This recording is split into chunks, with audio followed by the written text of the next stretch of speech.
At ngayon pong ika-72 araw ng kagitingan, kinilala ni Pangulong Noynoy Aquino ang kabayanihan ng mga sundalo nating matapat na nagbabantay sa Ayungin Shoal sa kabila ng iba't ibang hamon at peligro. Nakatutok si Teresa Andrada. Dahil sa hindi birong responsibilidad at hamon na kinaharap sa 5 buwang pagkahimpil sa BRP Sierra Madre ngayong araw ng kagitingan, hindi lamang ang mga veterano ng ikalawang digmaang pandaigdig ang pinapurihan ni Pangulong Aquino, kundi pati ang 9 na sundalong magiting na nagbantay sa Ayungin Shoal. Halos wala silang komunikasyon sa kanilang mga pamilya. May mga pagkakataon pang hinaharang ang pinapadala natin mga gamit at pagkain sa kanila. Kaya naman po, kasama na ating mga veterano, kabilang din na mga kawal na tulad nila sa mga kinikilala natin ngayon. Saludo po ang sambayanang Pilipino sa inyo. Sa kanyang pagunita sa kagitingan ng mga veteranong nag-alay ng buhay sa paglaban sa mga mananakop, tila may laman ang pahayag ng Pangulo.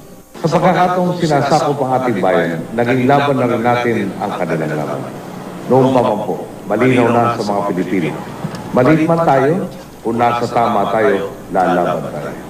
Dumalo rin sa pagtitipon sina Chinese Ambassador to the Philippines Zhao Jinhua, US Ambassador Philip Goldberg at Japanese Ambassador Toshina Urabe.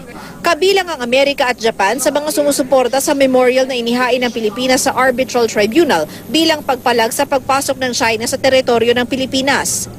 Japan will continue to contribute proactively to the peace, stability and prosperity, not only for this region, but also for the international community.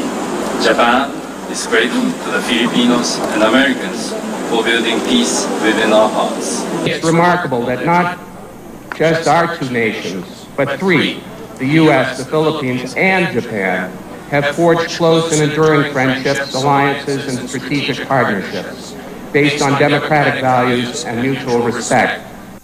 Hindi naman nagbigay ng pahayag ang Chinese ambassador. Sa kasalukuyan, binabalangkas na ang kasunduan para sa increased rotational presence ng Amerika sa Pilipinas. Sa pagbisita ni US President Barack Obama sa Pilipinas ngayong buwan, isa sa mga posibleng matalakay sa pulong niya kay Pangulong Aquino ang issue ng West Philippine Sea. Teresa Andrada, Nakatutok, 24 Oras.